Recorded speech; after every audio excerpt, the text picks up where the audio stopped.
Welcome back to the comment show where I am hungover, so I'm periodically excited and also incredibly weak and tired. This episode could go either way. Stay tuned to find out. I'm feeling excited, it's gonna go this way. Kai Etches said Liverpool will batter Arsenal because Mustafi and Socrates are really quite bad. Rather have Kieran at centre back. Wouldn't work. I'm like 5'10" or 9, no idea. I'll say 5'10", you can't tell. Mustafi really is an absolute donkey, and I don't know how he was bought for 35 million quid. That's bordering on like Mangala levels of what's going on there? Who thought that this was a good idea? Mustafi is a jam jar with a face drawn onto it with absolutely nothing inside. There's no tasty jam in there, and there's certainly no footballing brain. But I'm mainly bothered about the jam. I'd quite like some jam right now. So I can see why you're pretty certain that Liverpool will batter Arsenal, and I'm inclined to agree. But I don't think it will be as easy as you think. Despite having easily the worst defence of the top four, Arsenal are pretty decent in attack. They scored the second most goals in the league so far, joint with Chelsea. I've got a bit of dribble on my chin, just gonna get rid of that. And 4 more than Liverpool. Now Liverpool have learnt to defend. They've conceded just 4 goals so far, so it's going to be a very interesting game to say the least. I think it's going to turn out exactly like the Chelsea-Arsenal game, to be honest. Arsenal are going to have loads of chances to win it. Goals will be literally just all over the shop, but ultimately it's probably going to end 3-2 to Liverpool. There's been 23 goals in the last 5 games between 23, mad. If you don't watch that game at the weekend, you're more brain dead than Shkodran Mustafi. Shkodran Mustafi. Wow, stupid name, just like a stupid head. However, clearly this gunner doesn't agree with me because he's just said Arsenal will struggle to make the top 6 come the end of the season. We probably have the second worst defence. All right, you sound exactly like Pato. You don't have the second worst defence. You've just won like 12 games on the bounce. And in literal terms, you actually have the 11th worst defence in the league. You've got the same defending ability as Brighton and Crystal Palace. But that doesn't matter when you've got Aubameyang, Lacazette, Ozil, Danny Welbeck, all up front doing absolute bits, all right? Welbeck off the knee, Ozil off his eyes, just all of it, everyone's, they're all piling in. You will finish in the top 4. Keep those forwards fit and you'll definitely finish in the top 4. Aubameyang will be top scorer by the end of the season. Tottenham will miss out on the top 4 and Manchester United will just get liquidated. That club, you. Don't know if I include that in case we do like a brand deal with them. I will not be in that video. Dan Mason has sent in the next comment and he said, Paris Saint-Germain wouldn't win the league in any of the other top 4 leagues in Europe. Sort of a stupid question, but I've written it down and wrote a whole script, so I'm going to do it anyway. It's difficult to say, to be honest, because it's just a weird scenario. But based on their performances against teams from the other major leagues in Europe, I'd have to say they'd have their best chance in Germany, by the looks of it. That's where they've got their best record. It'll be between them and Bayern for first every single year. It would just be that, wouldn't it, really? In England, however, they'd have no chance because we're the best league ever.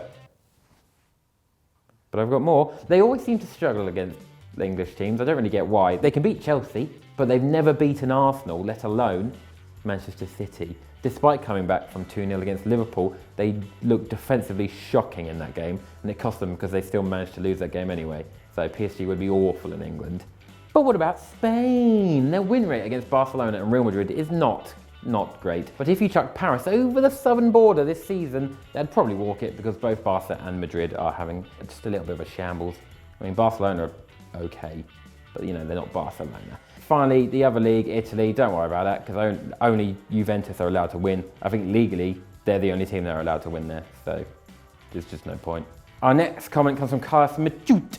Is Kieran the main creator or editor? Lol, I am the main creator, if by creator you mean the almighty creator of the entire world. I made the trees, I made the oceans, I made Adam. I ripped a rib out of him and made Eve, because that's how easy it is to create a woman apparently. A little bit offensive if you ask me, to be honest. All right, just a rib, only a rib, that's rude. Start from scratch, you prick. I made me, I made you, I made Sergio Aguero, but I also made Loris Karius. I made this script, I made this video. I'm going to go make myself sick in the toilet after this, because I feel awful. Tactical chunder. Our next comment comes from Emmanuel Anoka. You're a witch. How did you know about the 5-1 Kieran? Let's burn him. Burn the witch. Oh, have all of you. I'll burn all you bastards. I'm going for a Barcelona 5-1 mauling. How the did I manage to guess 5-1? I'm incredibly proud of that. If you remember way back when, I also guessed Aubameyang's goals and assists. Spot on! When he moved in January to Arsenal, and just, nailed it. That was beautiful. It was like 12 goals and like 4 assists or some This guy. So go get a pen and I'll tell you the lottery numbers for today. 1, 5, 20, 38, 42, and the bonus ball, 12. There you go. If you win it, please send me all of it, because I've just given you the answer. Our next comment was on Stat Wars, and it says, Kieran versus Zach will be interesting. Yes, it bloody well will. Because you know what? I'm actually going to try this time. Yes, ladies and gentlemen, I'm going to try. Just pulling my trousers up there, ignore that. I've actually been lying to everyone this entire time. I know every thing about the Champions League and the Ballon d'Or. Ask me anything about it right now. Like, do it right now, go on. Who is the only goalkeeper to have won the Ballon d'Or? Nicky Weaver. It's the hot potato round. Can you name all the letters in the word champions? C, H, A, M, P, I, O, N, Z.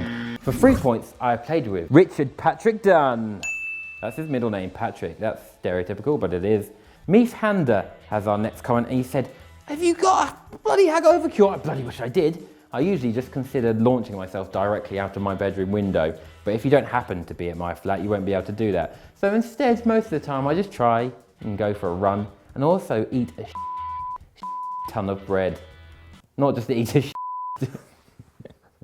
bread. The was the volume, not the actual, not poo.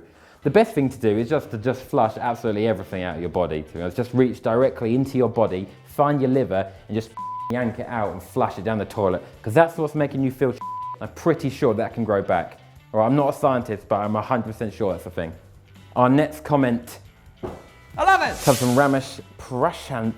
He's actually watching all the Schalke games. I didn't watch the Schalke game versus RB Leipzig because, you know, I just couldn't be bothered. And thanks for that.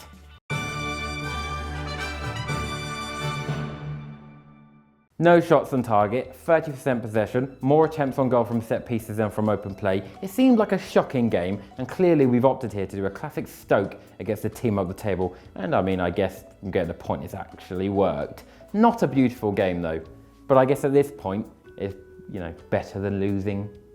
Yeah. Schalke did win later in the week in the DFB Pokal, beating Cologne, 6-5 on penalties after a 1-1 draw, only salvaged by a Bentaleb penalty in the 80th minute. Not particularly great, but I really don't know why we haven't stuck Mark Oot on the penalty.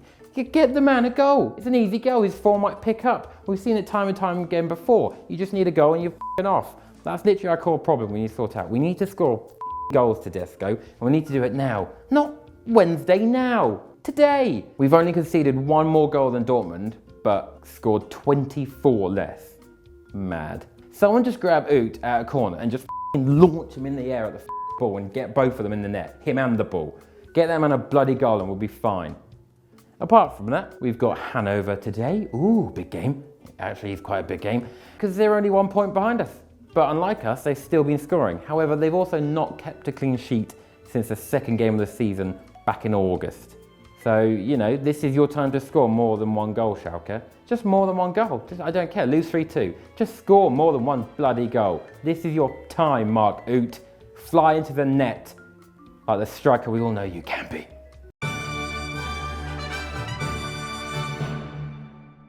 Comment of the week. Have I parred it off again? Slightly. It comes from Football Daily. The day has finally arrived. We officially have a podcast, Fire Flames.